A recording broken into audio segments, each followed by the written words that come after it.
Well, good morning, everybody. It's 10 o'clock, and we'd like to welcome you to the January 17th edition of Farm Office Live on a very cold meeting or cold morning across the state of Ohio. I'd like to welcome you and first share with our presenters. Today's presenters will include Barry Ward, Peggy Hall, Robert Moore, and Jeff Lewis, as well as Garth Ruff, myself, David Marison, Eric Rieker, and Clint Schrader. As far as our lineup today, we're going to go through an Ohio legislative roundup first. Lots of action happening here in the state of Ohio, as well as then we'll move to the beneficial owner information, which it's been back and forth like maybe like a ping pong game of on again and off again. So Jeff will give us an update on that. We'll move into a farm bill update as well as the American Relief Act of 2025 with some payments that will be coming to Ohio producers. We'll look at our farm business analysis program and some updates for that program. Then we'll move in to talk about long-term care and then look at our crop input outlook for 2025 as well as a livestock outlook for 2025. And then finally, it's tax season. So we'll end today's program just talking about some 1099 reminders that will need to be done before we hit January 31st. And we'll close with just talking about some of our upcoming winter programs. Just as a reminder that if you would like a copy of today's slides, you can go to go.osu.forward/farm office live and you can download those slides to your computer. As well as if you want to watch any of the recordings from previous editions, they're all there up on that Farm Office Live website, as well as maybe you want to go back after today and rewatch today's program. You're more than welcome to go to go.osu.edu/farm office live to get those recordings. And just as a reminder, if you have any questions today, don't hesitate to drop those into the Q&A feature of the box of your Zoom box. We'll leave that chat version where we will drop in connections and links for you during today's programs. So just as a reminder, if you have questions, don't hesitate to drop them in the Q&A box during today's program. We'll try to answer those live, or one of our farm office team members will try to answer those behind the scenes as our presentations are going through. So with that, I believe, team, we're going to just jump right in because it's a new year and there's lots going on. So Peggy, I'm going to just turn it over to you. Welcome, Peggy. Thanks, David, and good morning, everyone. It's been a while since we've had a legislative update, and we're actually at the end of a session. The two-year General Assembly session ended December 31st, so I want to provide you with a summary of what happened during that session and a little bit of a look forward into what our committee structure looks like and our legislative leadership looks like in Ohio for the new session that's coming up.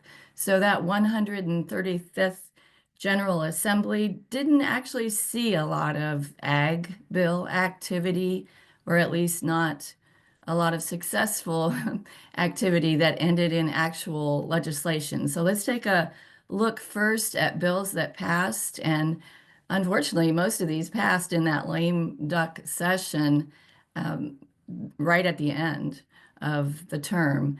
This one passed a little bit before. It was last fall that we saw the Scenic Rivers bill go through. That is now effective, became effective October 24th. And that made some changes to that Wild and Scenic Rivers program that affects many of our private landowners. Gave a little bit more protection in understanding the relationship between those public rights in that Scenic Rivers program and private property rights along those designated water courses. It also required a little bit more um, activity on the part of the agency to actually adopt some rules for how the public can visit and utilize those scenic rivers. So that is now in effect in Ohio, one of the bills that did make it all the way through. This one was a lame duck bill that had been in the legislature for a while, but finally got that push at the end. And it addresses two different issues, seed labeling and noxious weeds in certain areas. So we have now this bill that will be effective April 9th that exempts certain seeds that are shared non-commercially from seed regulations in Ohio. And so this is kind of that seed library approach that many of our urban gardeners, master gardeners, home gardeners are using, and wildlife habitat. For all those purposes, when seed is being shared in that kind of a non-commercial setting for conservation or native habitats, or seed libraries, those are going to be exempt from Ohio seed regulations. The other part of this bill was that it changed some of the language in regards to noxious weed removal along toll roads and railroads. And it aligned that language with the same language that applies to other public roadways. And the effect of that change is that it removes some of those seeds and plants that are utilized for conservation and wildlife habitat, such as milkweed, from that obligation of those railroad operators to remove those types of plants. So that one is now in effect, House Bill 360, or not in effect, now official. It's been signed by the governor and will become effective in April. Another one that may surprise people, I know I've reported on this before, is our feral swine bill that went through in the lame duck session. That's House Bill 503. Feral swine have become a problem in many areas south of us, and they're starting to see that creep into Ohio, that fear that feral swine can cause a lot of damage in our rural areas. And so this bill would prohibit activities around feral swine. Some of those swine are the result of hunting introductions to hunt feral swine, and then they become a bit of a nuisance. And so we're trying to prohibit that from becoming a problem in Ohio. So it would prohibit importing or releasing those wild boars or feral swine or purposely feeding them. And also creates an obligation if you know or have reason to know that there are wild boars or feral swine, that you've seen them on public or private property, there's a duty to report that to the Division of Wildlife. Now, there's not any kind of punishment if you don't, but it is trying to encourage that kind of reporting. Also gives authority to eradicate wild boar or feral swine if you do see them, but you first need to go through a notification to the Division of Wildlife and follow their eradication instructions. So a lot there on feral swine that hopefully many of us will never have to deal with in Ohio. That's the intent here, is to stop this before it becomes a major problem. Another one I wanted to highlight, and we just had a blog post that summarized some of these lame duck bills that went through, but this one was not included in that. But I wanted to highlight it here. The Pay Stub Protection Act, I had spoken on that recently, or previously in our Farm Office Live webinars. That did pass in lame duck, and so it will become effective April 9th, and that will affect our employers. Any employer with any number of employees now must comply, well, in April, must comply with these provisions to provide either a written pay stub or access to an electronic pay stub that contains the information that you see here. This law doesn't have strong enforcement or penalty provisions, but it is a law that says you need to do this as an employer. So that one is coming in April. We'll be writing more about that one on our Ohio Ag Law blog. And then we had the big Christmas tree bill, which is common at the end of a session to have one bill that they just start hanging all kinds of little packages on. And the Christmas tree bill this year was Senate Bill 54. So they pulled a number of ag provisions that were in other bills that hadn't passed and stuck them in the Christmas tree bill, along with many, many other presents that were given there in that bill. Two that affect agriculture are here. That $10 million for drought relief is to be given to ODA to have our soil and water conservation districts disperse those funds for drought relief.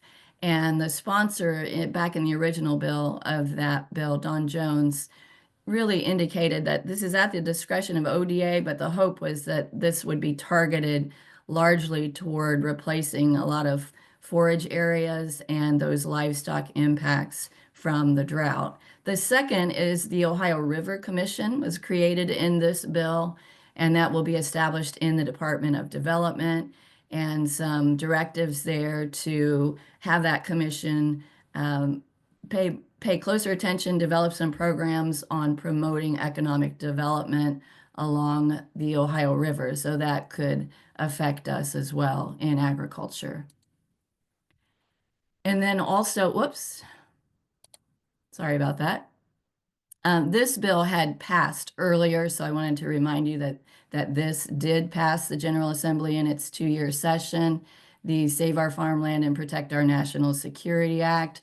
That's the one that prohibits some of those kinds of foreign ownership of land issues for certain folks who are on different lists, that they cannot own agricultural land, acquire title or interest in land. And if they do, there's a process for divesting them of that ownership. So that one became effective back in 2023. We've talked about that before, but as you'll see in a moment, there was a second attempt to amend that law that wasn't successful. So that's going to end up in this category, the what bills died category. So just a quick review.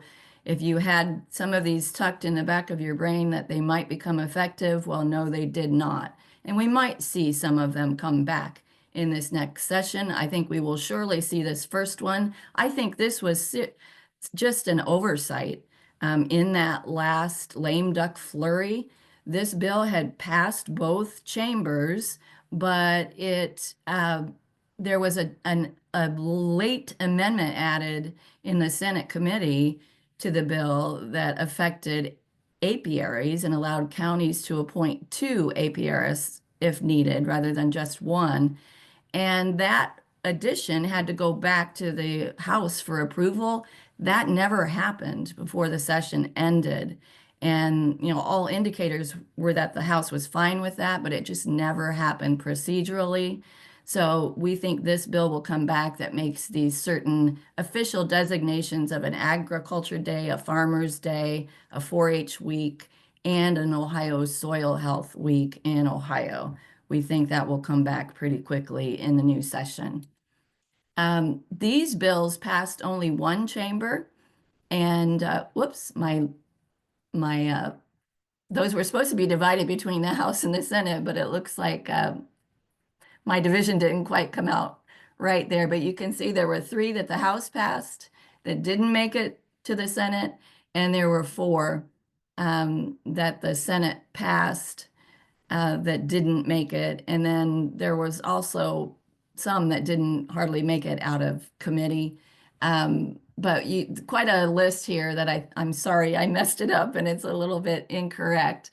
But what we're looking at would be the ethanol tax credit, the E-Verify, and the farming equipment sales tax exemption. Those did not pass. And then the revisions to the Save Our Farmland and Protect Our National Security Act did not pass. And I'll talk about the rest of them in a moment because I messed up that list. These are the ones that died in committee that should not have been on that list. These bills never even made it out of committees, so not a lot of interest in last year's legislature in dealing with these issues, except for the last one. I think Senate Bill 200 and House Bill 358 will return pretty quickly to our legislature in this coming session. That's that intent to regulate carbon capture and storage in Ohio. I think we'll see those come back pretty quickly. They didn't make it out of committee largely because of timing and not because of interest, whereas the community solar bill would fall into that same, I think that same category where there is interest, but the timing didn't work. Those would be House Bill 197 and Senate Bill 257. The rest of them, the major changes to the eminent domain law, some revisions to our Ohio Grain Indemnity Fund, the Urban Farmer Youth Initiative, and the phase out of the income tax and CAT tax. those just didn't generate much interest. So I don't know if we can anticipate seeing those bills come back this session, but they certainly weren't as well received as the other ones on this list. And just to clarify, since I messed up this earlier slide, these three, I think, obviously did see interest in the House, not in the Senate. That's pretty common. It takes the Senate usually a little bit longer to get some of these bills through. So we could possibly see those three come back as well. The ethanol tax credit, a requirement to comply with E-Verify for some employers, and then those sales tax presumptions for some of our farming equipment like mules and gators and trailers. Okay, sorry for that confusion there. Sometimes when you're, cutting and pasting slides around, you mess up, and I clearly did there. The other thing I want to talk about is that at the end of the General Assembly, that Joint Committee on Property Tax Review and Reform that had been working for quite a while in that general session issued its report. They actually issued it on January 2nd, as that, their duty ended with that last General Assembly. And it's almost 900 pages long. I've tried to take a look at it. I know Barry has maybe tried to take a look at it to see if there were any strong recommendations in there for CAUV. I didn't see anything yet that was very exciting, and it actually has already received quite a bit of criticism as a failure to provide any real clear consensus on how to deal with property tax reform in Ohio. But it is something that we're trying to take a look at. Maybe Barry will have a comment or two when he's speaking, but largely a disappointment. We'll try to dig into it a little bit more and see if we can find anything in there. There are a few recommendations that we might see in this next session, so we'll be watching for that as well. As far as the new two-year session of the Ohio General Assembly that's beginning, we now have a new House Speaker. Matt Huffman has moved over from the Senate to the House. He was the Senate leader at one time. Now he's the House Speaker over on the House side, and the minority leader remains the same, Allison Rousseau, over there. In the Senate, we have a new Senate President, Rob McCauley, who's from Northwest Ohio, and the minority leader remains the same in the Senate as well, Nikki Antonio. So they are now getting their committees together, making their committee appointments. We do have an Ag and Natural Resource Committee assembled over on the Senate side, and you can see that Tim Schaefer will be the chair of that. He was the chair of the last session. And then we have a number of other members returning to that committee. So some good stability there among that Senate Ag and Natural Resources Committee. A few newcomers that are largely the Democrats.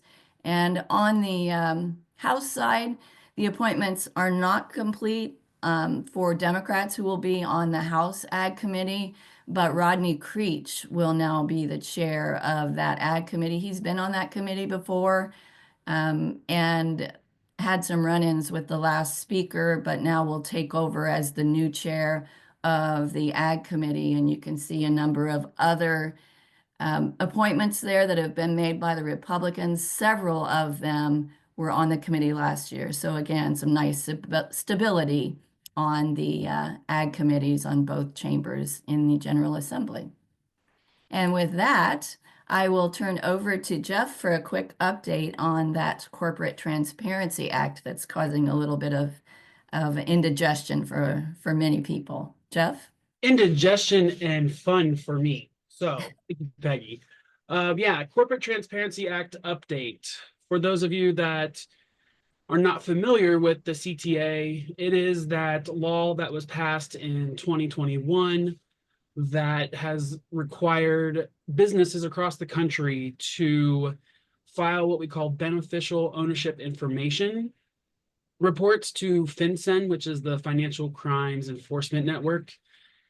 And if you are a business in Ohio that has registered with the Secretary of State, so we're talking LLCs, S corps, stuff like that, then you are subject to this law and you have to report not only your company's information, but the beneficial owners. And there's some definitions and stuff like that that pertain to who is a beneficial owner, who is a reporting company. And you can find all of that information regarding the CTA on our law library on the Farm Office website under our business law section. But what we're really talking about is an update. So the overall theme, or the overall summary, I should say, is that the beneficial ownership information reporting is currently on hold. So how did we get here? Well, on December 3rd of last year, a U.S. District Court for the Eastern District of Texas issued a nationwide injunction against the CTA, putting those BOI reporting requirements on hold. And the judge in that case did not rule on the constitutionality of the CTA, but kind of hinted that the CTA probably is likely unconstitutional. But he just, for purposes of the reporting deadlines at that time, which were January 1st, he issued a nationwide injunction against that. Well, then on December 23rd, the appeals court, the Fifth Circuit Court of Appeals, they have two different panels, right? We have what they have a motions panel and a merits panel.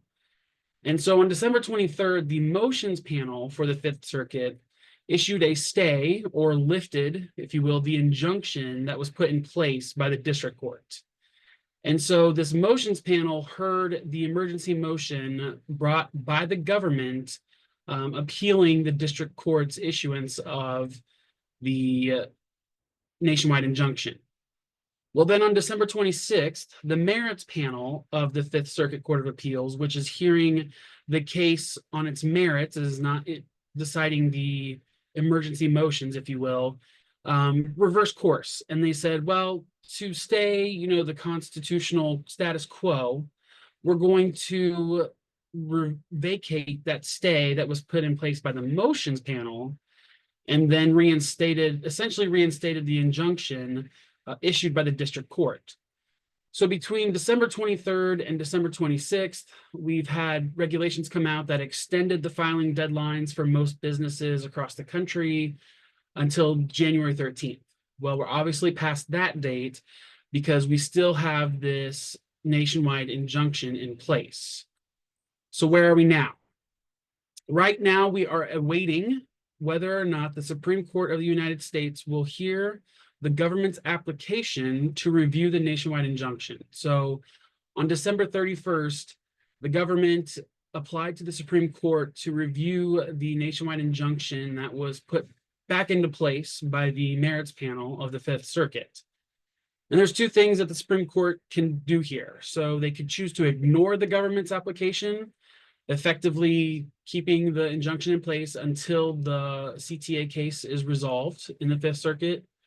Or the Supreme Court could choose to issue a stay on the injunction, which would then reinstate the BOI reporting requirements.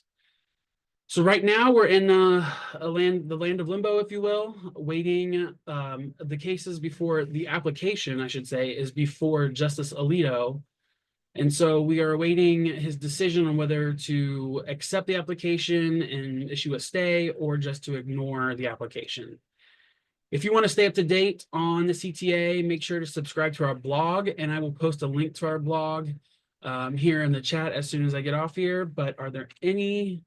I don't have any questions. But that was the quick update on CTA. We're essentially in limbo, waiting the Supreme Court of the United States and what their next action is going to be. Hey, Jeff, you do have a question. Would trust have to file a BOI report? If you could just give a reminder on that. If I remember correctly, now, this is not I do not believe trusts have to file a BOI report. They don't. I mean, unless they have filed any paperwork with the Secretary of State, which is unusual. Sorry to jump in. No, perfect. I thought I remembered that correctly. And with that, if there are no other questions, I'll hand it off to Eric.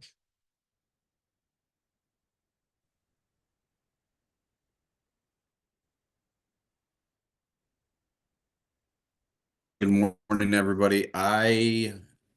David, I thought I'm sharing screen. Am I sharing screen or no?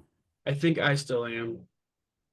Okay, let me stop that share. We see it now, Eric. It is. Yep.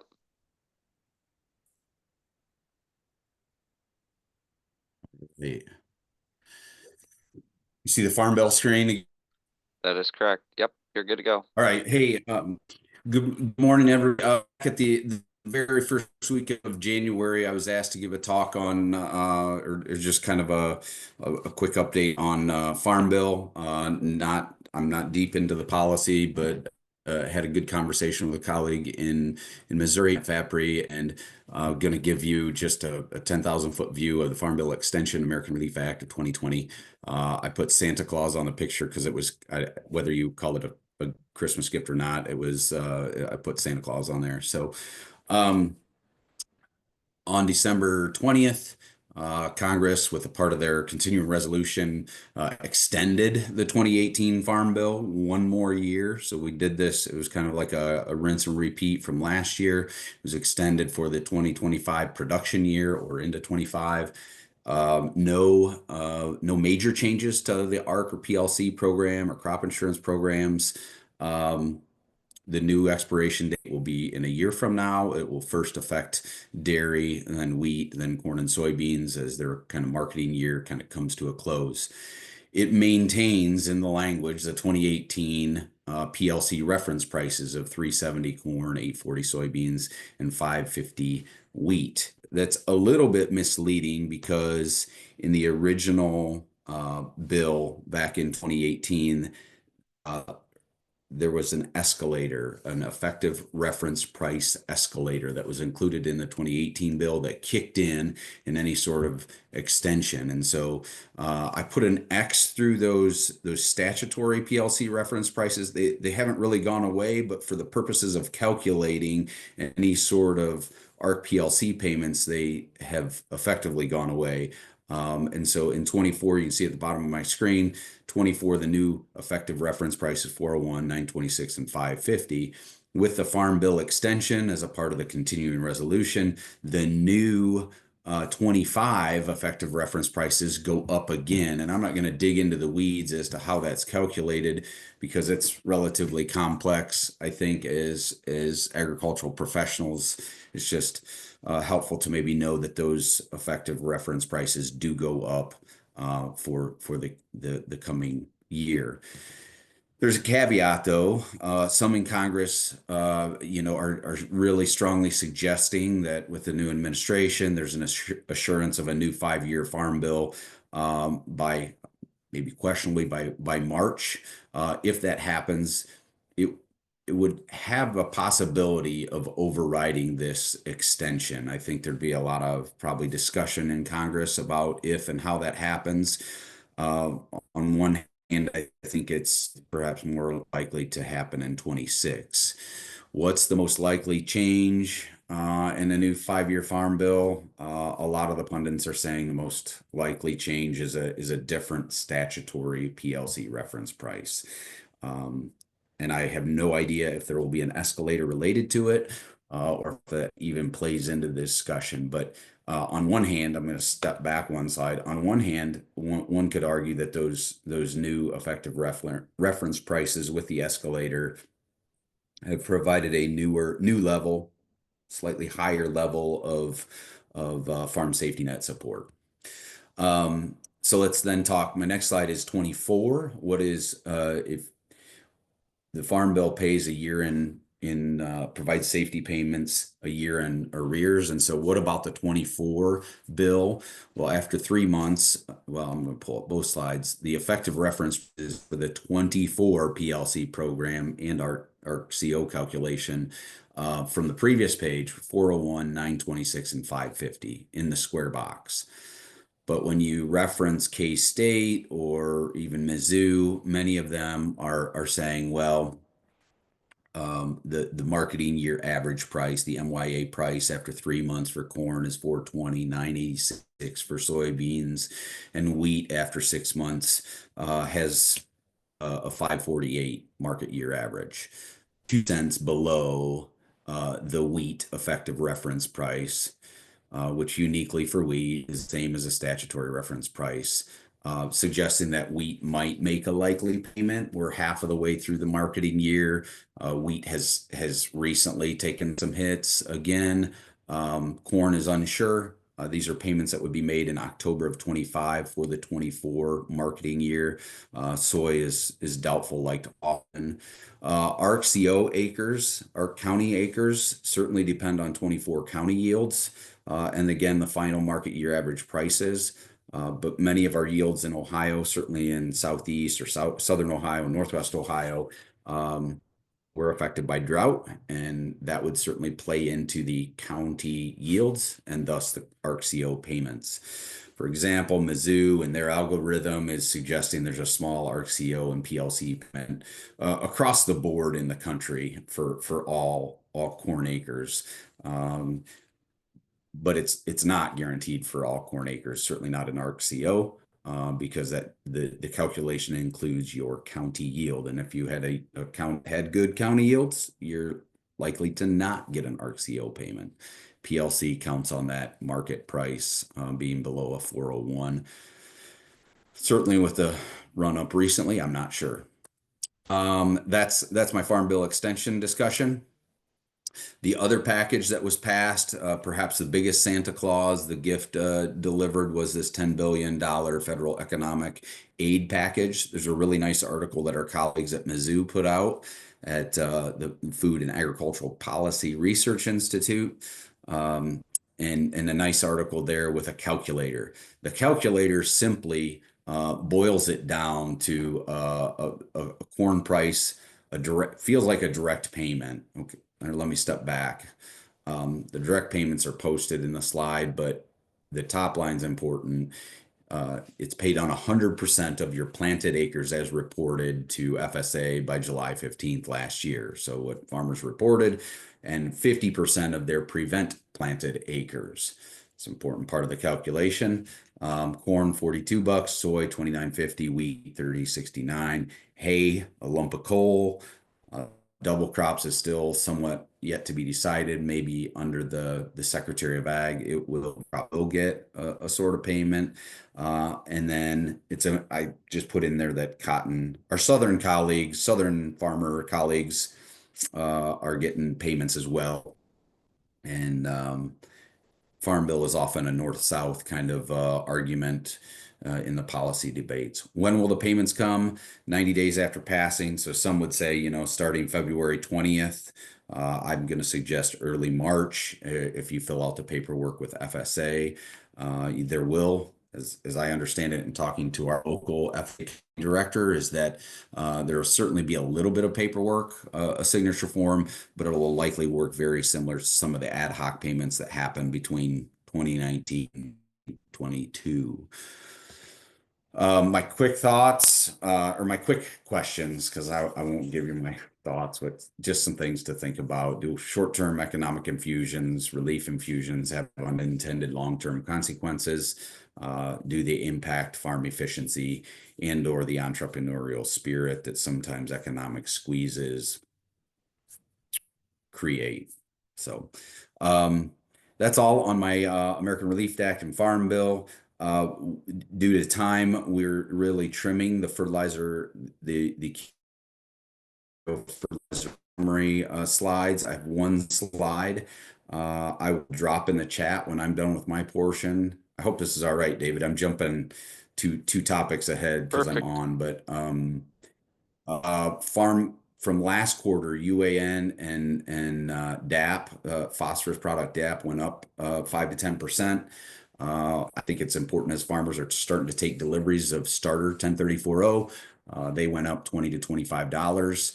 That's all in this very simple one pager that Clint Schrader, Amanda Bennett, and myself try to pull together each quarter. This is hot off the press and just posted on Farm Office Live Wednesday evening. So that's the update, very brief update on fertilizer prices. read the context. Ohio's in a pretty good place relative to the nation or relative to the DTN prices, but we have seen a little bit of ups here or bounce ups in 28% DAP and starter. Phosphorus and potash have remained relatively level. Potash kind of came down off of a slope, and between last quarter and this quarter have remained flat. So that's all I have. I think I will turn it over to Clint, unless there's questions related to ARA, Farm Bill, or fertilizer price, and I can answer them, type them as well. Eric, I have one comment to add on the Farm Bill, the extension. Yesterday, it might have been Tuesday, FSA released that they're extending that deadline already from normally that was a March 15th deadline to apply for your ARC or PLC acres, and they've already pushed that out to April 15th. So that's going to take some pressure off people to try and make that decision because it's certainly going to be more challenging this year. And I know between you and me and the rest of the team will kind of be able to share some resources as people start to make that decision. So that was pushed out to April 15th, the deadline to enroll in that. So certainly welcome news. Thanks, Clint. Hey, Eric, I was just going to add it. Those payment amounts, we're probably going to see a few larger farms be maxed out on payment limitations. But I do think there's a provision where if you get 75% of your income, the payment limitation is doubled to 250,000. So if anybody finds yourself being maxed out, make sure you do check with your county office, and there's always appeal rights with that. My guess is we'll probably see some LLCs or corporations get maxed out that are farming a lot of acres, but just a heads up on that. Good additions by both of you. Thank you. Yeah, the full-time farmer versus kind of the more part-time limitation. And what FAPRI has told me also with those limitations is the understanding is that the economic relief limitations are different from the ARC PLC payments. So I guess that line I had in there, but not the full-time, part-time farmer type thing. Thanks, guys. All right. Well, I'm going to give a little bit of an update on our Ohio Farm Business Analysis and Benchmarking Program. And, just as a reminder, our goal is to help Ohio farm families achieve financial success. And we do that a number of ways when we start to work through an analysis. And probably the most exciting update that I can share is for the first time since about 2021, we are fully staffed as we go into our data collection season. So that's really exciting. This is going to be our staffing group. Of course, I'll start off in Northeast Ohio up in Mahoning County with Christina Pfaff. Chris has been with the program for over 10 years. She's actually been involved longer than I have with the program. And so I like to joke that she is our senior technician. But she lives there in Mahoning County with her husband and 3 children, where they have a small scale farm specializing in raising Herefords. And she really enjoys her role with Extension, working one-on-one with those farmers to help them gather information so they can make better decisions going forward. And so then the newcomers to the team in Northwest Ohio, we have Rihanna Teege. She's a recent graduate of Ohio State University through the Department of Agribusiness and Applied Economics. She's had some pretty interesting experiences through her collegiate career as an intern with some ag lenders and kind of on that side with the financial world and how some of that works. And so she brings that to the table, as well as a good understanding of farm operations. She is also very actively involved in her family's row crop farm operation up there in the kind of that Wood, Henry County area. And so has a great background there. some of you that if you've engaged with extension programming might recognize Grant Davis. He actually was the county extension educator there in Champaign County, and was looking to make maybe a little bit of a career change, step back away from, a full-time job, or wanted some of that seasonality that our program provides. And so he took this role with our team through OSU Extension, and we're excited for him to kind of work into that role. I think it's going to work out great to help him achieve some of the goals that he's after when it comes to his own farm operation. He lives there in eastern Miami County with his wife and 3 daughters. And, again, he raises some grain crops, hay, beef cattle, and kind of focuses on that direct to consumer freezer beef. And so that's another area that we can kind of do an analysis on, just as a reminder. We have the market channel analysis that can kind of let you look at different outlets, how you market the products you produce, maybe in different ways, and how that affects things. And last but certainly not least is David Cunningham, who lives in the Waterford area in Washington County. David brings a ton of farm management experience to our team. He was previously a manager of a cropping operations for a large dairy farm in Northwest Ohio. And so he worked with that farm to do all field operations, whether it was, their corn grown for silage, the manure management plan, and all of those factors. Previously to that, he had lived in Iowa for a few years and managed the farms for Amana colonies out there. There were probably the largest landowning base in the state of Iowa. They have a large farm that they operate themselves, and then a lot of acres that they rent out. On their farm, they do traditional crops, and then they also have beef feedlot and a methane digester and some other things. And so he was out there for a few years. He's now semi-retired, as he likes to say, and has moved back to the Washington County area where he was originally from. And so it's great to have somebody down in Southeast Ohio that can work with our farmers down there to work on analysis work. I just want to share some data that we've got from our 2023 crop year. And just remember, we operate a year behind. So right now, we're in 2025 calendar year. We're starting to collect data from that 2024 cropping year. So this is the most recent data that we have completed and analyzed. But want to look at mainly two of our crops, corn and soybeans. On this slide, you can kind of just see a graphic of over the last 10 years, what were our net returns per acre. And we can see that we had quite a bit of a drop off in 2023 for corn and wheat. Wheat is the black line there. Corn is the gray. Soybeans actually strengthened or had higher net returns in 2023 compared to the previous 2 years. And they're in the red. So you can kind of see where we're at as we go into this collection period for the 2024 year. I'm really interested to see. I would almost guarantee that wheat's going to have negative returns, possibly corn as well, and interested to see how that kind of plays out. I've shared kind of this slide before, but I think it's always good to look at kind of the average of all the farms, and then that top 20% farms sorted on net return per acre. And so, our average of all farms had total direct cost of $762.85 versus that top 20 at $663.81.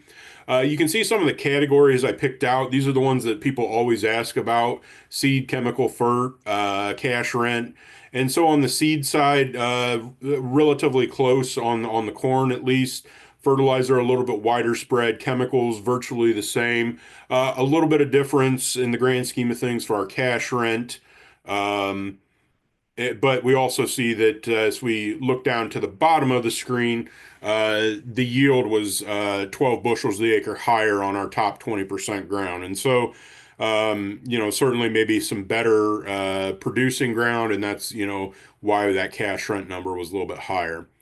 To maybe make it a little bit easier to look at, what were the biggest differences. So these were the top 5 as far as dollars per acre difference between that average and the top 20.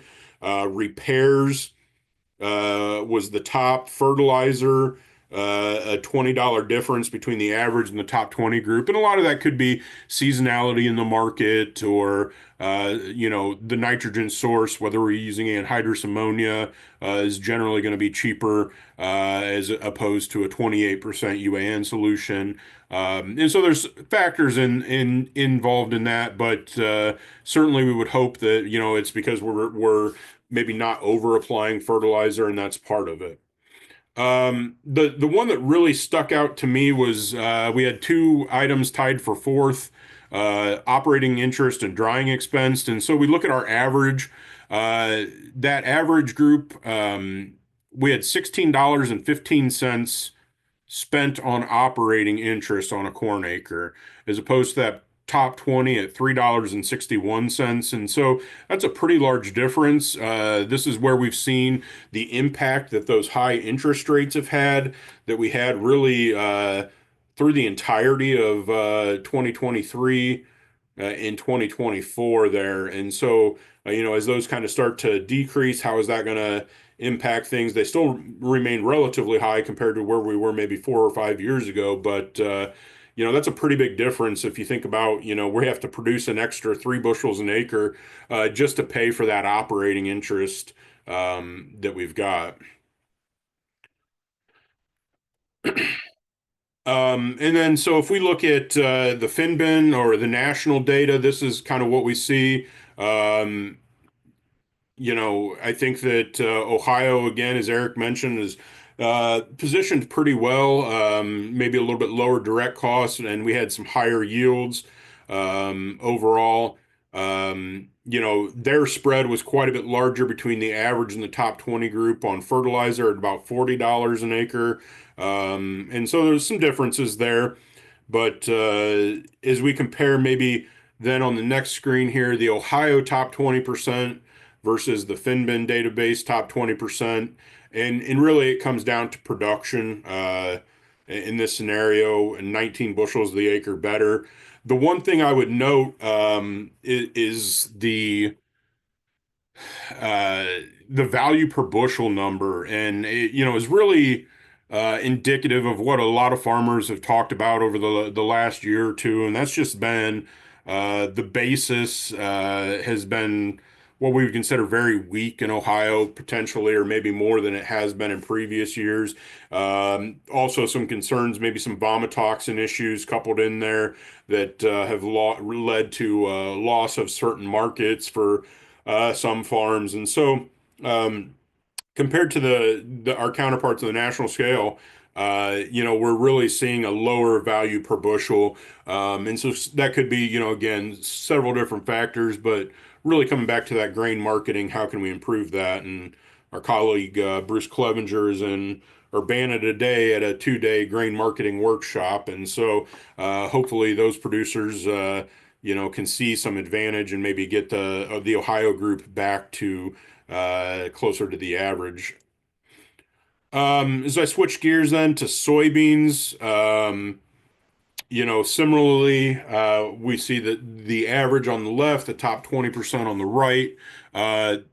This is one where we did see a little bit more difference on those direct expense line items that we would traditionally think about, our seed, our chemical, and those factors. And so this is kind of where we see, again, the yield difference really was the driving factor there.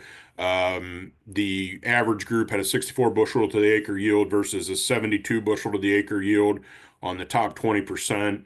And then when you look at the value per bushel, this is kind of an interesting one where the average farm had marketed that crop about 14 cents a bushel better than that top 20% group. And so even though they were lower producing, they weren't able to increase their marketing advantage enough to maybe overcome some of that lower production factor. When we look at the top 5 differences on the soybean side, again, I said chemicals and seed were a little bit larger. And the seed especially kind of comes back to potentially planting rate or planting method. Are we planting with a row unit style planter versus maybe a drill or a no-till drill type implement that allows us to maybe lower that seeding rate, have more precise placement, could potentially be a factor on why that seed cost is so much different. Depreciation, I just want to throw out again, this is economic depreciation. So for our implements and machinery, we're taking an annual 7% depreciation amount based on that purchase price. So this isn't your straight line depreciation or your Section 179 depreciation expense that, we often associate with taxes. This is looking at what was my purchase price, and then for every year it's in service, we're decreasing that cost value by 7%. So really a way to standardize it across our system. And we can see that was the number 3 item there with a $10.83 difference. Repairs, again, also a big driver on the soybean side. We saw that as I think the highest on the corn side. When we get to the database looking at Finbin, really, I think, again, you get into that national number, and because we have so many farms that are located in maybe the upper Midwest represented in that database, the yield starts to become a factor. The growing season maybe not as long. It doesn't allow them to capture maybe the advantage that we have, and that's reflected in their yields being a little bit lower. So comparing the Ohio top 20 on the left to the national top 20, and again, it's really great net returns for the Ohio group. And again, largely based on a 15 bushel to the acre yield advantage. And then I want to leave you with this data. So another thing that we are doing, or that we have the power to kind of do, is now we can start to look at cropping systems and how those affect profitability. And this is kind of an area that's near and dear to my heart, being up here in Northwest Ohio, and some of the challenges we've had with water quality. And so now we're starting to look at, okay, if we're growing a cover crop, and I think a couple months ago I presented some of this data that they've collected in Minnesota, and a couple of the comments were, we need this for Ohio, and so we're starting to see some of that trickle in, and we're certainly looking to grow that. And so obviously it's a small sample size. I would take this with a grain of salt. I'm not trying to say that if you grow soybeans after a cover crop that you're going to come away with 4 bushels more to the acre yield. That's just what we have reported this most recent round based on the farms that we worked with and the data we've collected. And so again, we can see that crop revenue was quite a bit higher. We standardized that price at $12.75, which was pretty close to what our average was, looking at that. And so there's about a 4.5 bushel to the acre advantage. We know that the cover crop revenue for that group averaged at $21.59 an acre. So that's going to include any sort of an EQIP cost share, an H2 Ohio payment, maybe a carbon market that they participate. And so there was some income or revenue from those cover crops. And then we get into the cost. Well, what did it cost per acre to grow those? And the average was $16.75 to grow a cover crop prior to those soybeans. And then, establishment cost for that cover crop, or if we mechanically terminated it, that averaged $12.18. I don't have that number on the slide, but just in general, the total cost to grow that cover crop was $38.37 is what our average cost per acre was for the farms that were using that practice. And so when we take land cost out of it, our total direct expenses per acre were nearly identical, $327.77 and $326.35. Then we had our overhead expenses, again, not including any sort of a land cost, whether it was long-term interest, real estate tax, a mortgage payment, any of that is taken out. And we get down to our final bottom line there. So, in this system, the returns to the operator to pay themselves and their land costs in that cover crop group was $62 higher than what the group was without. And again, a lot of that's driven by the yield. So I'm interested to see as we move into the 2024 data.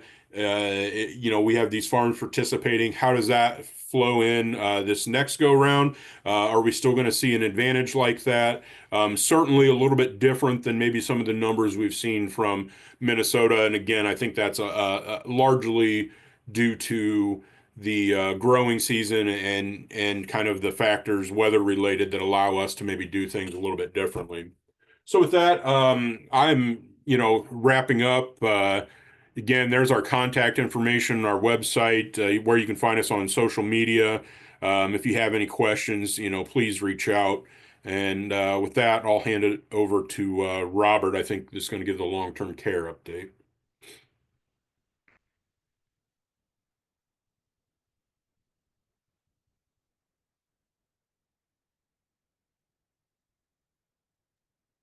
Yep. Thanks, Clint. I'd get my mute off. One thing before I get into long-term care on the Corporate Transparency Act, I didn't jump in time, but your trust is an owner of an entity, you may have to declare the trust as a beneficial owner. So the question, just wanted to make sure we were clear on that the trust itself is probably not an entity that has to file, but many people own their business entity ownership in a trust, and that trust may be a beneficial owner. So if you have any other questions, you can ask Jeff and he can jump in and clarify anything you need to. So a couple years ago, I did some work on long-term care. So I thought it might be time to update a few of those numbers and do a quick refresher on long-term care issue with family farms. So the last numbers I had were from 2021, and the 2023 numbers recently came out. And this is from the Genworth Cost of Care Survey.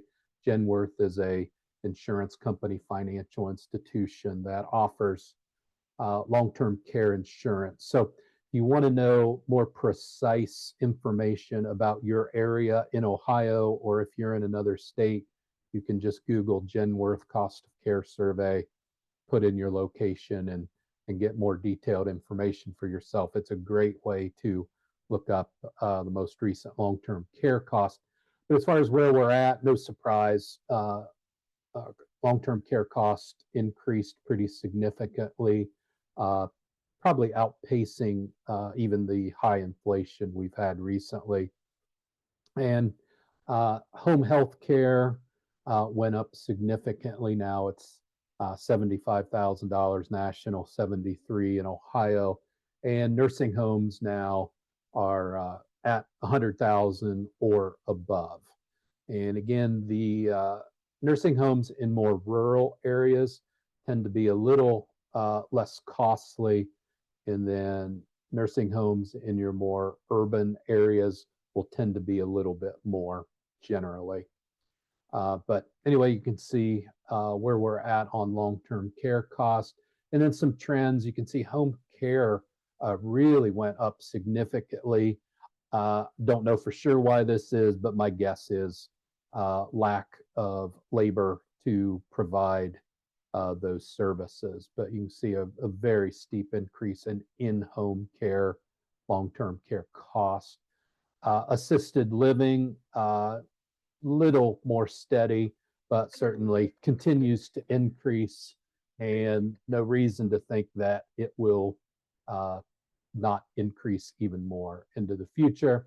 And then if we go to nursing home costs, same thing, certainly trending upwards, and no reason to think that will change. So long-term care cost will likely only continue to be an even bigger issue in the future. To review some statistics on the odds of someone needing long-term care, according to the Administration for Community Living, which is a federal government agency. Sorry about my phone. Someone turning age 65 will have about a 2/3 chance of needing some type of long-term care services. Now, some of those services may be by a family member in the home at no cost. Some may be in the home with a paid service, and some may be in a nursing home. So we need to keep in mind that not all long-term care occurs in a nursing home. Women will need about 3.7 years. Men will need about 2.2 years. Women have longer life expectancies, so that's the reason for that. Maybe the most important number out of this, though, is what I call the outlier scenario, and that's where 20% of 65-year-olds will need long-term care for longer than 5 years. So that's the category that none of us want to end up in, but unfortunately, about 20% of us will. So if we take those cost numbers and the data as far as the likelihood of needing long-term care, if we take that average scenario of the 65-year-old needing 3 years of care, what's that look like in actual dollar numbers? Well, again, according to the Administration for Community Living, 1 year of those 3 years will be unpaid home care by a family member. 1 year will be home care, paid home care at about $75,000, and then 1 year will be in a facility at a little over $104,000. So we're getting upwards of $180,000 would be a typical out-of-pocket cost for anyone who may need long-term care. Now, again, some people will need none. Some people will need less than this. Some people will need more than this. But back to the outlier scenario, some people will need more than 5 years of care. And when we start looking at 5 years of long-term care, which is going to be mostly in a nursing home, most likely, now we're starting to get up towards $500,000. So my thought is most family farms can probably withstand $180,000 of long-term care costs without having to liquidate land. Probably is going to cause financial stress, may not be easy, but I think most farms can withstand that without liquidating land. We start getting to $500,000, that land becomes more and more at risk. So that's why the outlier scenario is so important in this analysis. So from here on out, I'll just do a little bit of a refresher on what we've talked about before here on Farm Office Live and different publications and presentations I've done. So how does Medicaid play into long-term care? So Medicaid is a state and federal program that essentially pays for the long-term care needs of people who do not have the resources to pay for themselves. And the important part is not have the resources. If you have the resources to pay for your own long-term care, Medicaid requires you to pay for your own care first. And that's why very few farmers will qualify for Medicaid without a lot of aggressive planning. So here are the current Medicaid asset limits. Haven't changed a lot, but have gone up. In this case, up is good. For 2025, people can own $2,000 of assets without disqualifying themselves for Medicaid. And for a married couple, when one spouse is applying, you can own up to $160,000. So you can see even for the married couple, you can own only very modest assets. And in some parts of the state, 160,000 is 10 acres of land. So that's why very farmers will qualify for without doing some very aggressive planning because the asset limit is so low and we're in such a capital intensive industry that those two numbers don't work together very well. So pretty strict limits on assets to qualify for Medicaid. Also on the Medicaid, we've got the 5-year look back rule. So you can't just gift away all of your assets away today and go into the nursing home and say, I don't own anything, and have Medicaid pay your way. Medicaid obviously knows that tactic and implemented the 5-year look back. So what the 5-year look back rule is any gifts that you have made in the last 5 years, and technically it's an improper transfer. An improper transfer meaning you have transferred an asset for something less than fair market value. So you can't sell it for half price even. It's got to be at full fair market value. And how that works is for each $7,800 of the improper transfer, the applicant is ineligible for 1 month. So if you were to gift away $100,000, Medicaid will say you are ineligible for the next 13 months.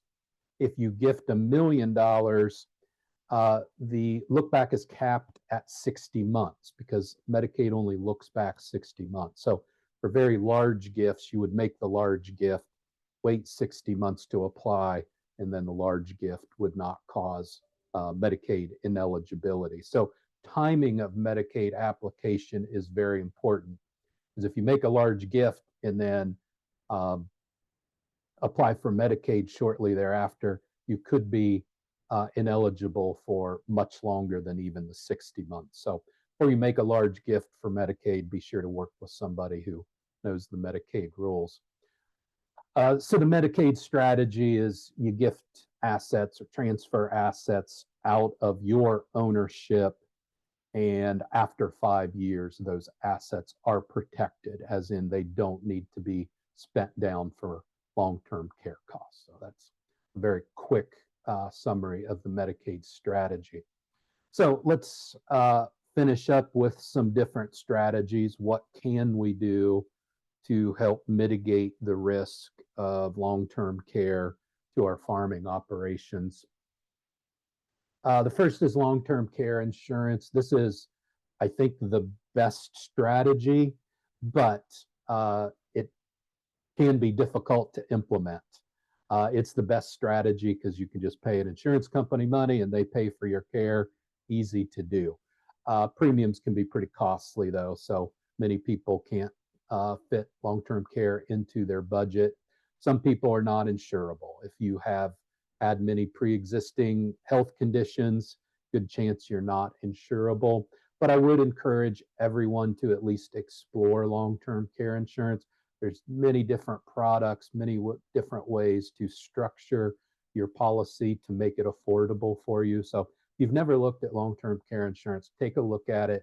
It's best to do it when you turn 18 years old, right? But if you start looking at long-term care insurance when you're 70 or 80 years old, probably not going to be affordable. So you need to be doing it maybe in your 40s, 50, something like that is best. But regardless of your age, at least take a look at it. The do nothing strategy, this is the appropriate strategy sometimes. And this strategy would be if someone has adequate income to pay for their long-term care, they don't need to give all their assets away. So if somebody comes to see me and says, I'm worried about nursing home care, I say, well, how much retirement income do you think you'll have? And if it's just an unmarried person and they say, I'm going to have $200,000 of retirement income, I don't need to give assets away because their income will most likely pay for their long-term care. So again, for some people, the do nothing strategy is the appropriate strategy. Gift assets, we talked about this a little bit with the Medicaid strategy here, is you gift your assets away, you get through that 5-year look back period, and then those assets are safe and that you do not need to spend those assets down. So common strategy. The disadvantage is you cannot own or control those assets. So if you're transferring land, you have to sign that deed transferring land to family members or whoever it is. It's not a kind of a wink and a nod thing. It has to be done correctly. Once you sign that deed, you don't own it. And if the person that you transfer it to gets in financial difficulties, there's nothing you can do about it. So that's one of the big downsides of gifting assets. Question I get commonly is, well, what if I gift my assets away? The 5-year look back hasn't occurred. I'm ineligible for Medicaid, but I gave all my assets away. What happens? There is a hardship provision for Medicaid, but you should not rely on that. Most likely, Medicaid's going to say, you are not eligible. Go talk to the people that you gifted to and have them pay your long-term care. When I have worked with people who made gifts to children or whoever, I usually like to have the children at the meeting and say, look, something happens to mom and dad in the next 5 years, you understand, you have to take care of them. So I think it's important to have that understanding when we do a gifting strategy like this. Irrevocable trust is similar to the gifting strategy in that you gift your assets, transfer your assets into an irrevocable trust, and then a trustee, which cannot be you or your spouse, controls those assets. Irrevocable trust strategy gives you the ability to incorporate it into your estate planning better. So that's the big advantage of a irrevocable trust over just a true gift.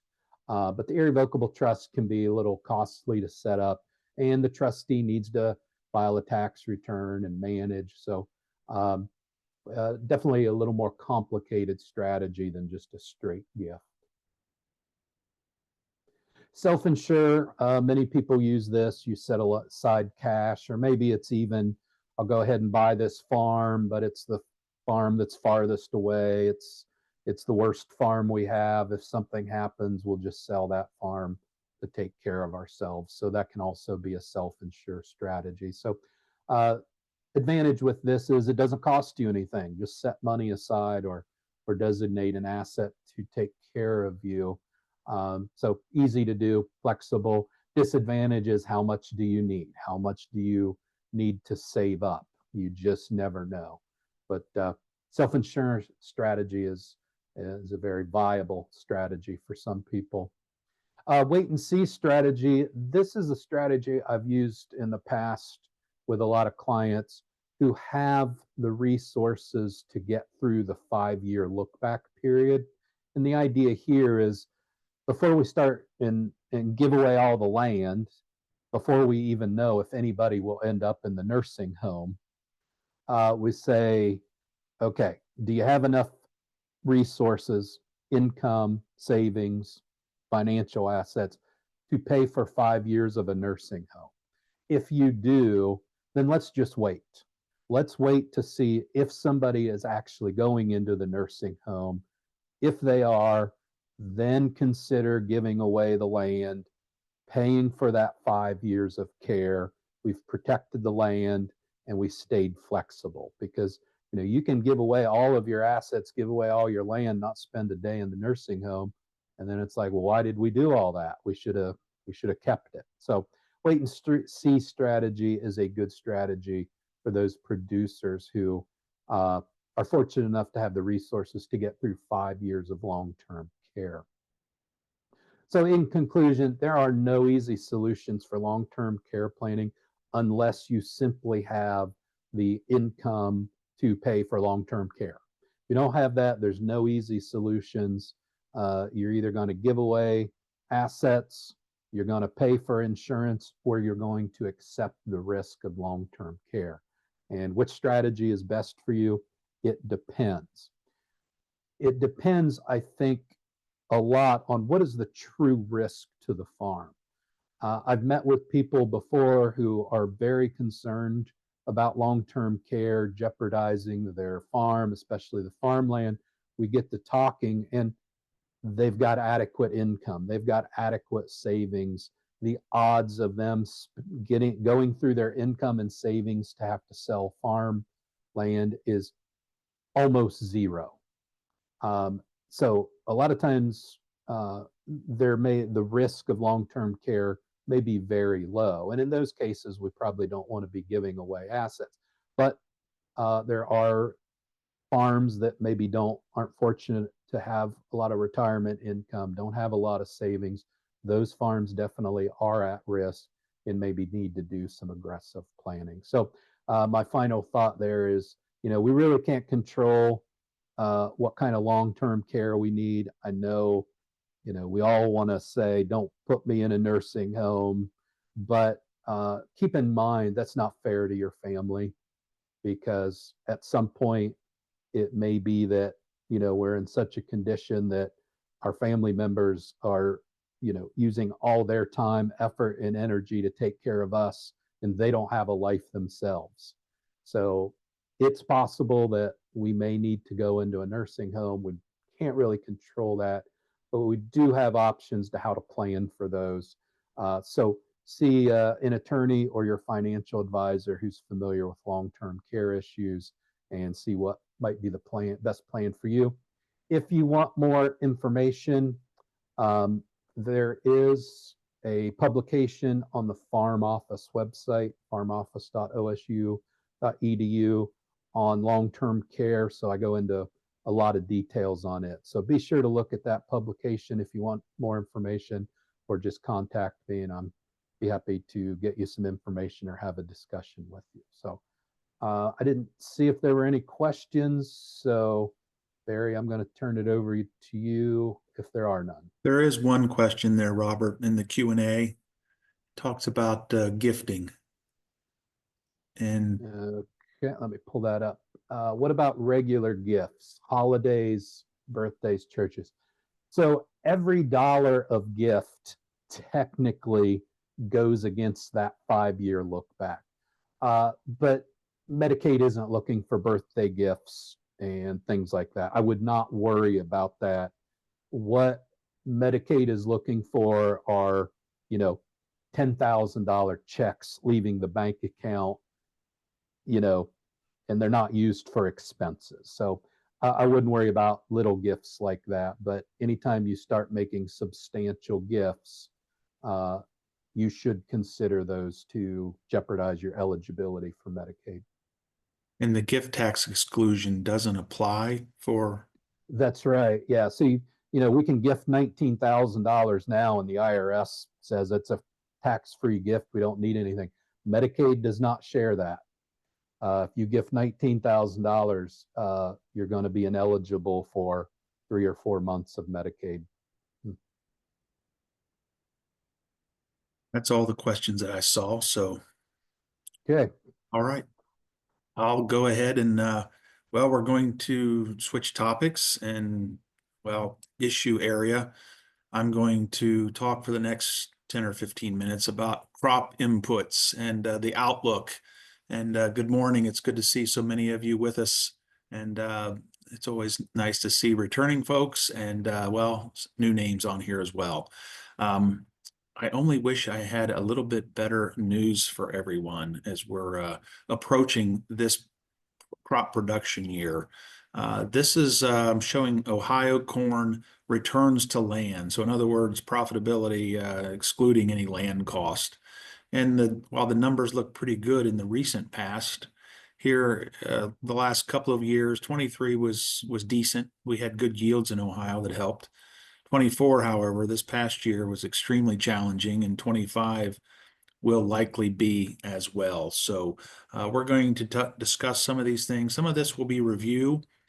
Some of this will be some new information, hopefully, that will allow you to at least think about some of the things that you might consider for purchasing decisions.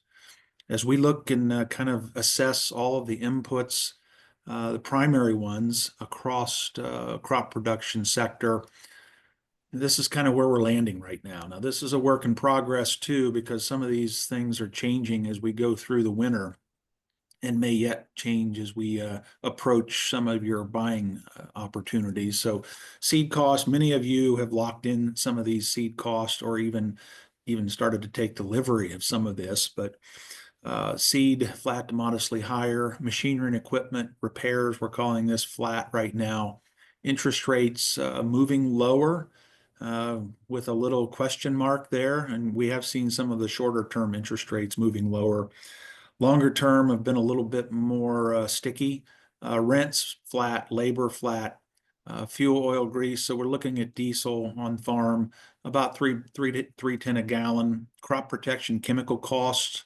We're seeing these products play out to be likely flat and to modestly lower. In some cases, some of the products have moved significantly lower from last year on a per unit basis. So that's one piece of good news. Fertilizer prices modestly lower from last year, although, as Eric mentioned earlier, some of these have seen an uptick in recent weeks. So we had some buying opportunities late summer, early fall, especially in the nitrogen complex. But these prices have moved higher into this mid part of winter that we're approaching. Likely, we're not going to see much relief there, and we'll talk a little bit more here in just a moment. The Energy Information Administration recently released their latest outlook for all their energy complex for 2025. Their call right now and looking at their economic modeling for crude oil, we're seeing that just a little bit lower. This sector, and we've seen oil move up the last few days. Gas, diesel, slightly lower than last year. Natural gas, this is the one piece in the whole complex. Well, one of the pieces in the complex that we're going to see likely higher. Doesn't have much impact for us directly at the farm gate, but indirectly it may be meaningful in fertilizer production costs and also the prices then that we pay into 25. Part of the reason, or at least a big part of the reason why we're expecting natural gas prices to move higher is significant increases in liquefied natural gas exports, that number there at the bottom. Much of which will be going to help the European Union continue to wean themselves off of Russian gas. So that's going to be a continuing process, and we'll likely see much higher exports there. One of the things that we've been looking at is machinery and equipment costs, and we have seen significant increases in machinery and equipment costs at the farm level since 21. And we can look here at this producer price index, and they just recently released the most recent data. So we have December information here. Now we index this based on January of 2020. So just at the start of COVID, or just prior to COVID. So we can see what the overall sector, at least this particular set of information from the Fed is looking like. As we know, these prices have gone up dramatically in the last 3 or 4 years, but the good piece of news is the last few quarters, this wholesale price index is showing this to be mostly flat. So we're back into a more of a flat or nominal increase period for machinery and equipment. We'd like to see this go the other direction, but it's unlikely at this point. If we look at fertilizer, there's a lot of things that are influencing fertilizer prices. First of all, we look at some slowing global economies. The U.S. is not necessarily one of these. We continue to see fairly strong economic growth. But we look at countries like China that do utilize a lot of fertilizer to grow all kinds of products, all kinds of crops and things to feed livestock. But these slowing global economies can impact fertilizer demand. Also, lower grain prices. We see some correlation between corn price and any kind of crop that is in need of nitrogen fertilizer and the fertilizer prices, especially nitrogen prices. So if corn price stays down, likely it may impact, well, it will likely impact nitrogen demand, not only here in the U.S., but globally. Will it have a significant impact and be enough to move the needle between now and spring? Likely not. Much of that is probably already factored in to the price at this point. We do have fairly abundant natural gas inventories, both here in the U.S. and also Europe. If we look at the gas and storage, it's well, in the U.S., it's kind of at that high point of the 5-year range. In Europe, not so much. They have drawn down some of their supplies, so that may impact the price. It has impacted the price somewhat and may impact the amount of fertilizer manufactured in Europe. Middle Eastern conflicts certainly don't help things, and with more uncertainty and more instability in that region, it may continue to tweak that energy cost sector up a little bit and may influence our fertilizer prices. So we've got some more general kinds of fundamentals here that we're continuing to watch. China continues to restrict exports, especially, well, on their phosphorus complex, phosphate fertilizers, and also nitrogen. So that does not help the global supply and demand balance, and it does impact price. If we look at specifics, nitrogen starting off, I mentioned corn price. If it does rally, and we did see a bit of a rally from the reports that were released on Friday, indicating a much lower yield projection for the 24 crop, or I'm sorry, a yield report, and also less corn in storage. The markets jumped significantly, both corn and soybeans. Now they've come back down a little bit as there's been some profit taking likely in that market. But corn price, depending on where that goes, it will influence nitrogen prices to a degree. Natural gas prices also important. Continuing to watch the Middle East. The recent signing of the ceasefire will likely help in creating some stability. Chinese export restrictions, that's also an upward driver of nitrogen prices. And the U.S. was coming into the winter where we were already tight with urea and liquid nitrogen supplies. So we had almost a 5-year low in terms of supplies going into the winter period. So that will likely create upward pressure, and probably we can look to see some of these upward ticks in prices to indicate that it already has. Lots of things going on in the phosphate rock market. Phosphorus fertilizer prices are, and we look at the phosphate supplies globally, they're tight. There's still continuing strong demand from some of our competitors that are buying material, India, Brazil. I've already mentioned the Middle East conflict. The Department of Commerce in November had an opportunity to change the countervailing duties on Moroccan phosphate coming into the U.S., and instead they tweaked that a little bit higher, indicating that they still felt that the Moroccan company was dumping phosphorus into the U.S. at an artificially low rate and subsidizing that at the point of origin. So significant countervailing duty on phosphorus coming into the U.S. It doesn't help our fertilizer prices, and likely is creating a premium for phosphorus that we're having to pay due to this countervailing duty. Hurricane disruptions did disrupt production in our major production regions in the U.S., Florida, the Gulf states. How much did it impact phosphorus prices? Well, it's hard to say, but it did impact some of the supplies, and all of that is a little bit harmful when we're buying. And I mentioned Chinese export restrictions continuing. Potash is the one product in the whole spectrum that is a little bit more affordable and continues to be. We have pretty good supply and demand balance globally, and the Middle Eastern supply continues to flow in exports, even with all of the instability in that region, which helps. So looking at all these, as we look across, and we've got a report there that Eric showed, and from colleagues that are doing a great job in collecting that quarterly information.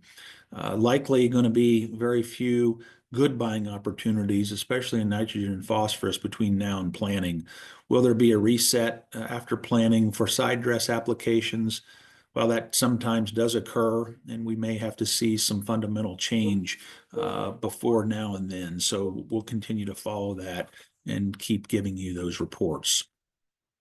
Okay, if we look at everything together, the corn the corn budget, and this was updated just a couple of days ago after the markets improved and have also come back down a little bit.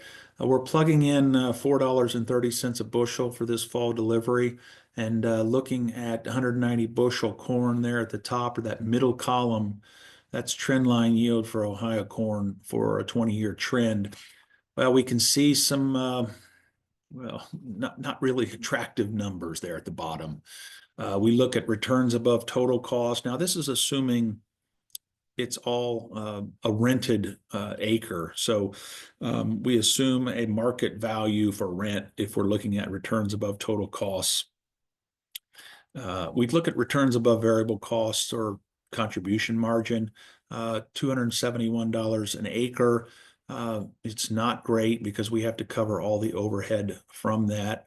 So overall, this is a challenging set of bottom line numbers as we approach 2025 planting season. The higher yield scenario obviously looks a little bit better, the 228 bushel per acre, but still we're into some negative number territory if we're paying, at least according to our cost structure, if you're paying a full market rate for rent. Soybeans, $10 beans, and this has been bumping up and down all this week. We might be a few pennies above that if we consider about a 30-cent basis, but $10 beans at 57 bushel to the acre, returns above total, negative number, returns to variable, 285. Wheat at 550 for summer delivery, 82 bushel wheat, also negative numbers. The one that I want to point out here is this last one is comparing the three at the prices that we have plugged in right now. And these are subject to change, obviously. But $4.30 corn, $10 beans, and $5.50 wheat, if we look at them in comparison, and the one that I prefer is this returns above variable costs. Corn and soybeans are pretty close at this point, especially if we consider these prices, our cost structure, and our 20-year trend yields for Ohio production. You need to plug in and do your own budgeting. We always encourage that.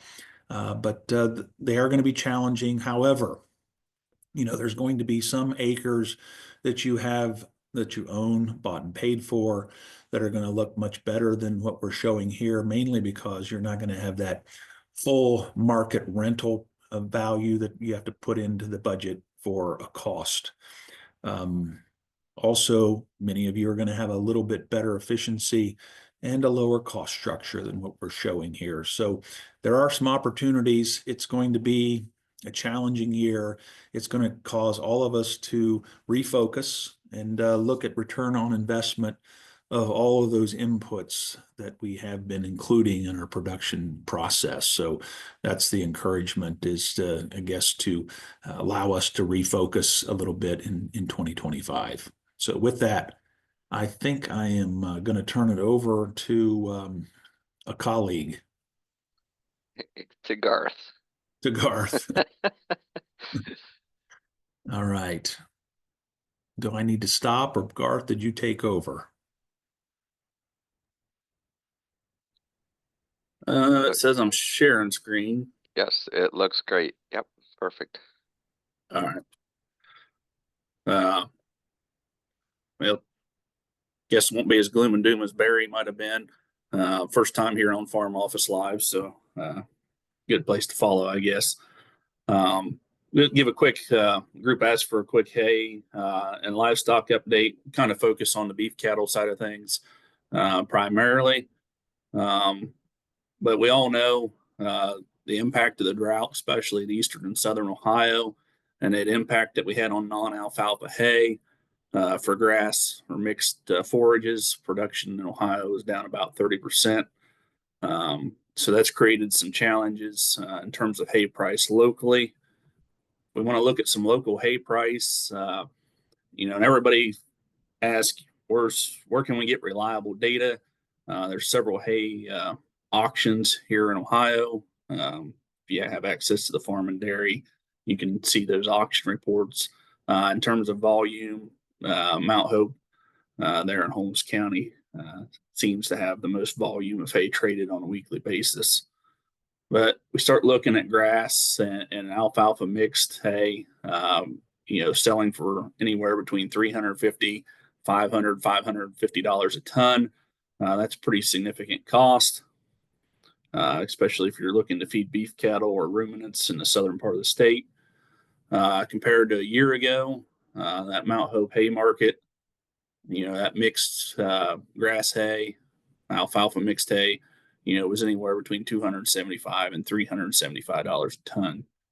So as we look at options for buying forages in areas where producers are short, there's certainly some value in Western alfalfa. If we can work with a hay broker, get west of that Illinois area, get a backhaul back in here to Ohio.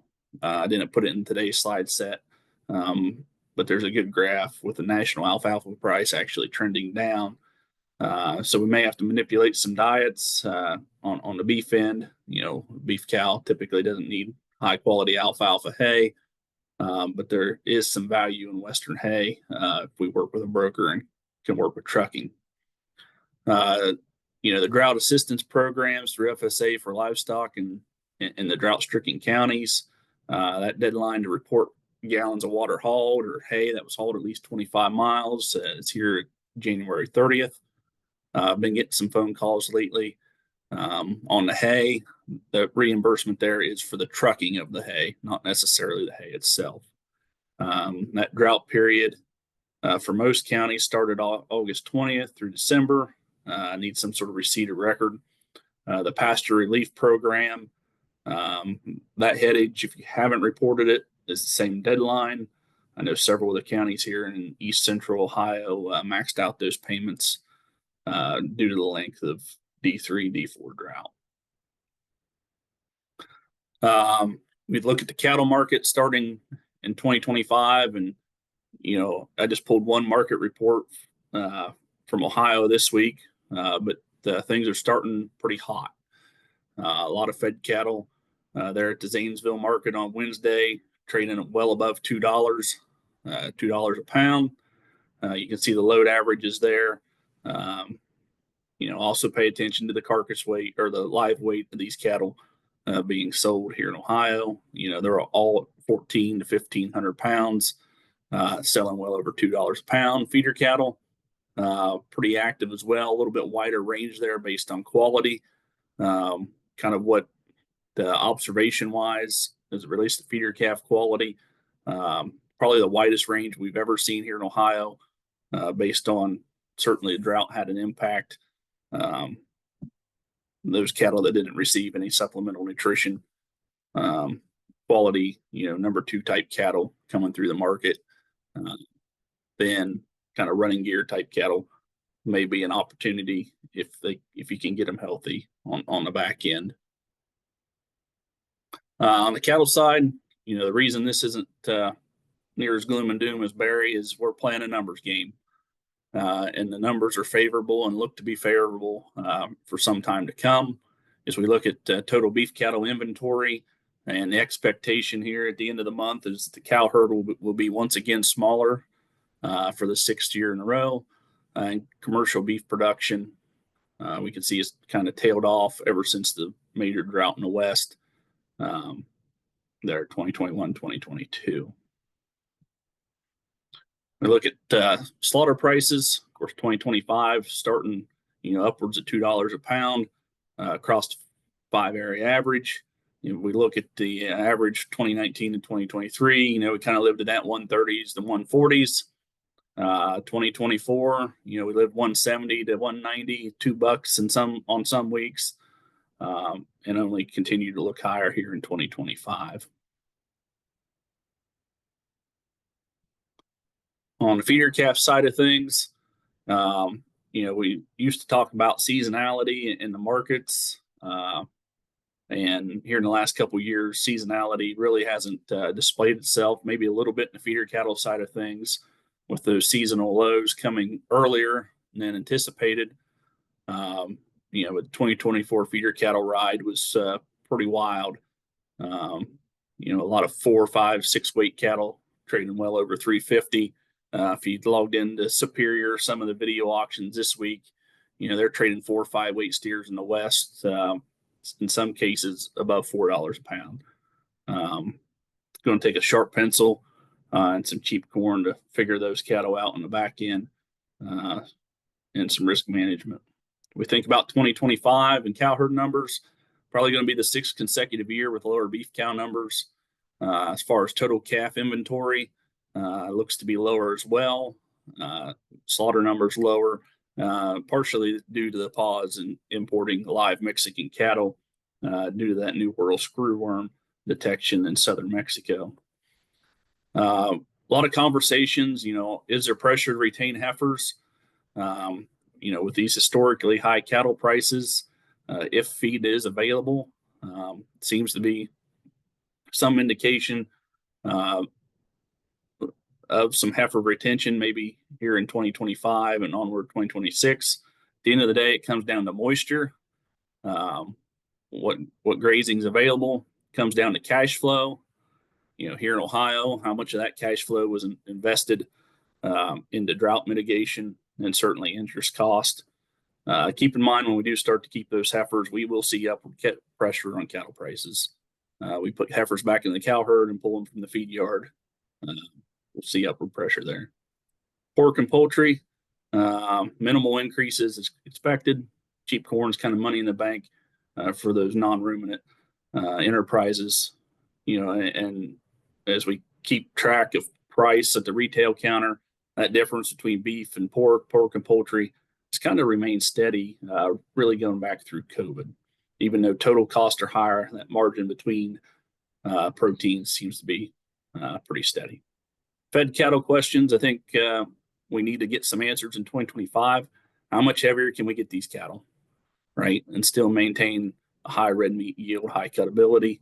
Are we keeping up in terms of genetics to meet the current trends and demand of beef quality? Right. If you look at that choice and select spread, there were times this year where that choice select spread was, $30. I spent a lot of time 20 to 25, but even some weeks 25 to 30. Think about risk management. I think it's going to be key as we look at current feeder cattle prices. And then the question that always comes up, usually March, April, what can I sell my freezer beef for here in Ohio? We do have a freezer beef budget, kind of lives there with some of the enterprise budgets that Barry puts together. We'll work on getting that updated here shortly to kind of come up with a bare minimum of break-even cost to produce that freezer beef, both in wholesale and retail quantities. So with that, David? Garth, there's a question in the Q&A that kind of goes in with your first. I think I might have flipped on my slides too quick there, but the pork and poultry, there's a question in the Q&A about the impact that California has had maybe on that pork. So the Prop price. 12 deal. Yes. Hog market, and I took that slide out here this morning, but the hog market was pretty good in 2024 compared to the previous 5 years in terms of price. Cost of production certainly down due to corn. If you look at the last 60 days, hog price has gotten a little softer. How much of that's due to the California impact, I'm not exactly sure, but hog prices were up in 2024 and kind of look to be that way in 2025, even though it's been a little softer here in the last 30, 60 days. Great. Well, I think that we need to have you on more because Barry brings the doom and gloom and you get the brighter side of where the livestock industry is right now, except for maybe on herd size, right? Yeah. It'll be 2025 is going to be an interesting time in the cattle business. So Garth, we appreciate you being on. I've even forgot that it was your first time here on Farm Office Live. So Garth's doing some great work.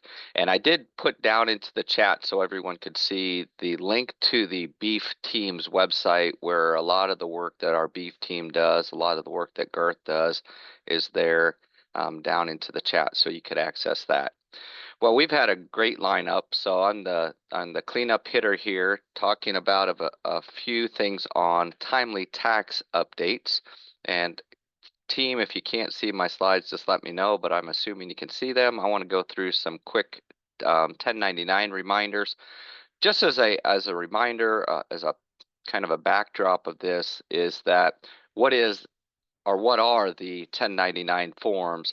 And those are the collection of information returns. So they're referred to as information returns, which basically is reporting income to the IRS that's not classified as employee compensation. So this helps the underreporting of income that folks have out there. Right now, there's 21 different 1099 forms that are out there, and the reporting thresholds, the level of income that requires a 1099 to be issued is a little bit different for each of those. So we're going to quickly go through just a few of these. I just put some of the common ones up here on the screen.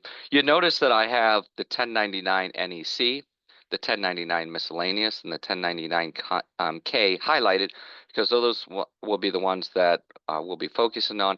But know that in our 1040s, when we're reporting our income, many of us will have the other 1099s that will show up, like the 1099G, especially if we're getting some type of government program payment through the USDA. On the slides that you're looking at now, I have the minimum threshold for reporting. And for most of those, it's on target, but there's always an exception to the rule when it comes to the IRS and taxes. So that's why a few times you'll see an asterisk or a star behind the number, because it could be different based on what you're reporting. So I want to jump in first to the 1099 basics. As a reminder, these 1099s for the issuing of income needs to be to the recipients by January 31st.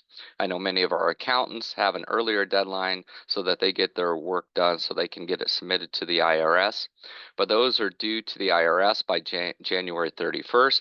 There is an exception on the 1099 miscellaneous forms, that there is a little delay of submitting those to the IRS, mainly because the 1099 miscellaneous forms, they're usually the ones that sometimes there's a little conflict between the business or entity that is issuing the 1099 and then ultimately the taxpayer looking at that and say, no, this income might not be correct. So there's a little chance to reconcile some differences.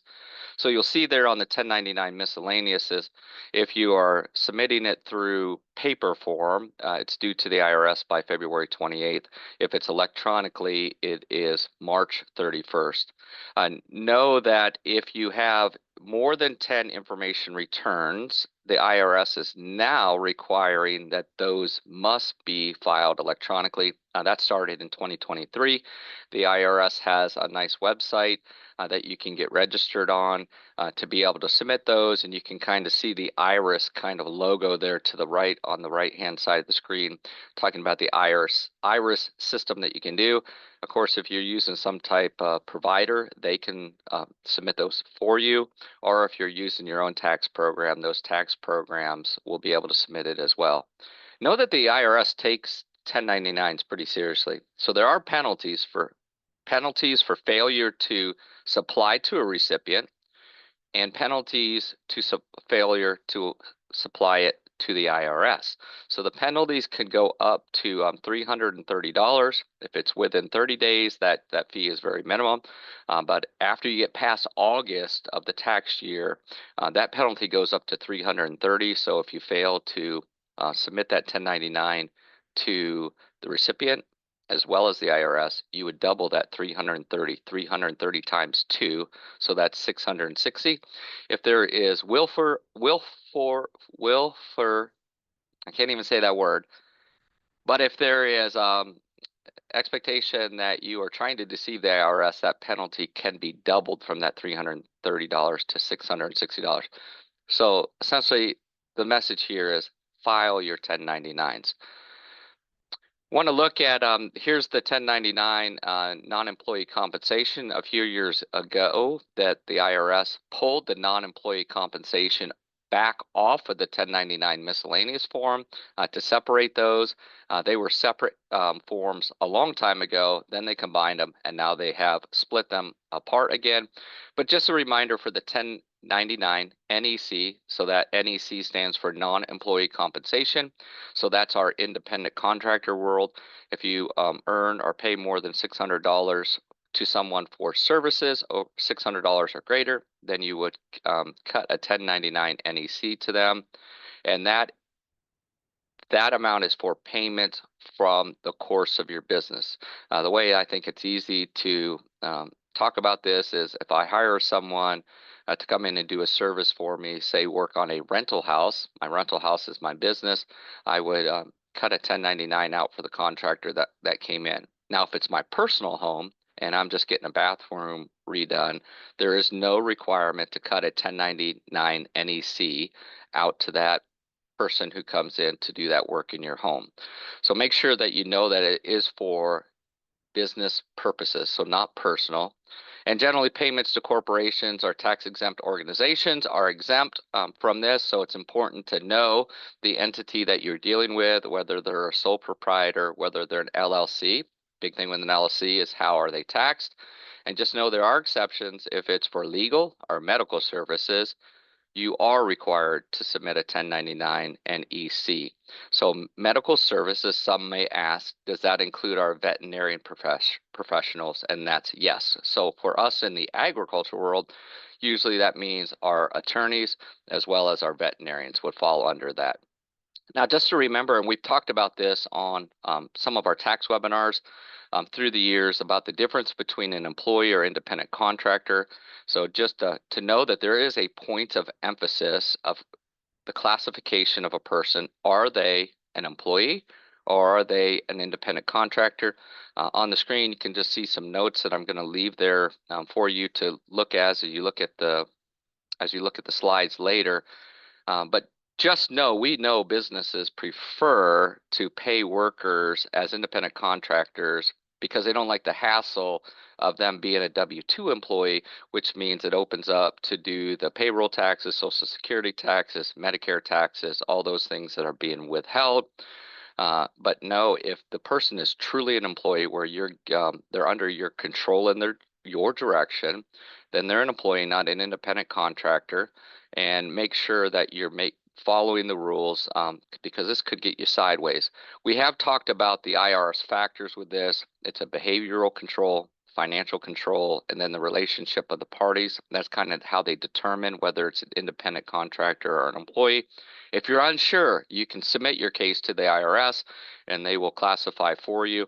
Know there's a great resource there, and I hope if Jeff will grab that link out of there for the IRS publication 1779. It talks about how do you tell if a person is an independent contractor or an employee. Next is the 1099 miscellaneous forms. So those are required payments for miscellaneous items. Here in the agriculture side of things, required for payments of $600 or more for rents. I see my 4 got covered up there by my picture of the miscellaneous form.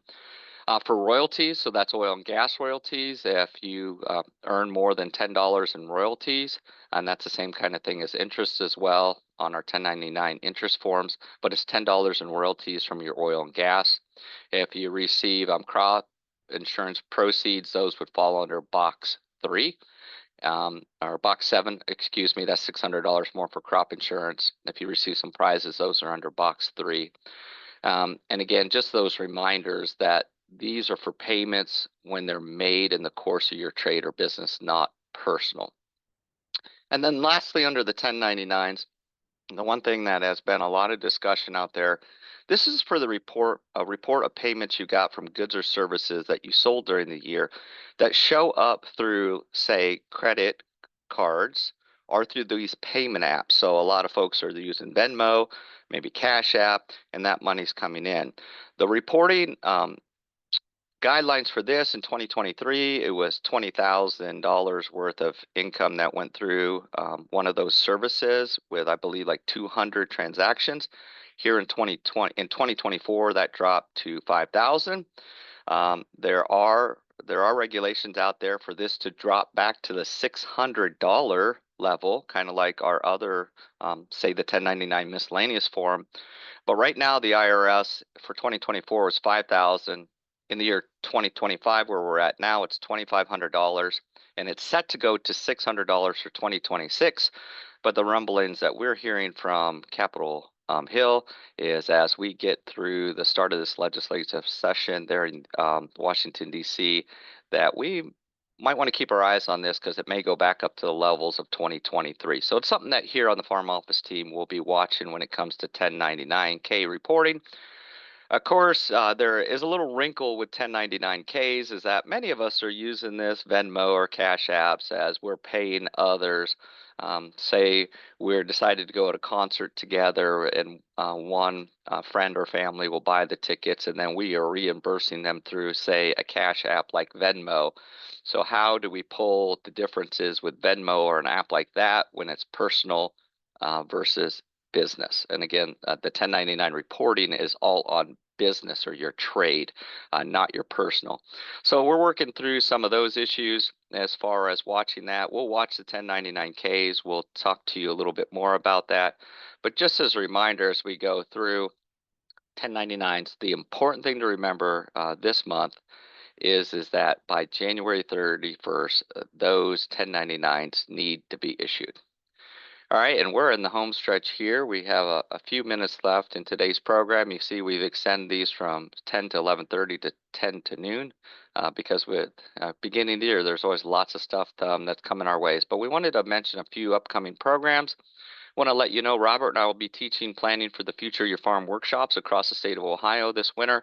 You notice next week we kick off that series, and that's going to be in Putnam County, an all-day program. Beth is leading that over there for us in Putnam County. If you want to sneak into that program, you still have time to sneak in, but we'll be over there, and you can see then we'll be in Pickaway, we'll be in Clark, Wayne, Licking, and I believe we're going to add one in Morgan County as well, just for this winter. And then, of course, we'll have more programs next fall.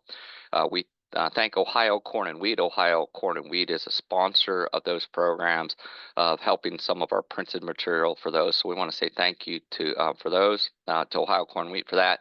Also know that if you don't want to go to an all-day program, we have the Zoom webinar series, which will be in February, the Mondays of February 3rd, 10th, 17th, and 24th. $99 registration fee. You do it from the comfort of your home.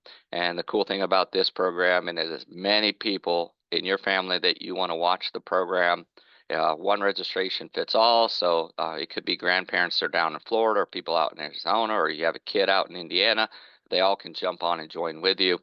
And then we're putting on the final touches for an asynchronous online course that you can do anytime, anywhere, anytime you want to do it. So that's going to come out, we hope, at the beginning of March for producers to be able to enroll and talk about their farm's future together. I think it was mentioned before, I think maybe Clint mentioned this, but we're having the Basics of Grain Marketing Workshop. It was yesterday and today over in Urbana. That program's going really well, and we just appreciate the leadership that Bruce Clevenger is giving to that. As a tag on to that, remember that the coffee and grain marketing, so Sing-Kee Lee, Dr. Sing-Kee Lee's over there teaching today as well, but no, Sing-Kee will give a recap, his reactions to the WASDE reports. We should have had one in January is what we should have, because the WASDE report this month was pretty exciting and eye-opening, moved the markets a little bit more than maybe we expected. But know that on February 14th, May 16th, August 15th, and November 14th, we have Coffee and Grain Marketing with Sing-Kee. Just join us and we'll talk everything grain markets with Sing-Kee during those programs. You can go to go.osu.edu/coffee with Dr. Lee if you want to register for those programs, and we'll get them on your calendar. Bruce Clevenger will be bumping around the state to do farm accounting workshops with Quicken. You notice they're going to be held there in Auglaize, Jefferson, Ross, Fairfield, and Seneca counties this year. So again, you can go to go.osu.edu/Quicken if you would like to register for any of those programs. My wife and I personally took the Quicken workshop in Knox County last year, and are transferring our farm records from Excel base to the Quicken. And Bruce does a wonderful job teaching that workshop across the state. And then the Farm On Financial course, Eric's on here today, but just know that he continues to provide leadership for our team for the Farm On Farm Financial Management course. Hey, it's perfect time to sharpen those financial management skills. The winter sessions from January 1st to March 31st, it says enroll by January 15th. And I know this is the 17th, but if you want to enroll, I think you can probably sweet talk Eric and he'll get you into this winter session.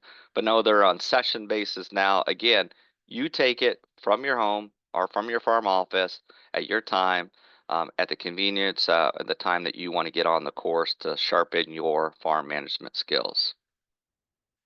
And then last but not least, I believe in today's lineup, we just are giving a peek forward. This is a great thing that's coming to Ohio. I won't even use any of my puns when it comes to this, but the North American Manure Expo is coming to Wauseon in 2025. I know it's a long way off for July 30th and 31st.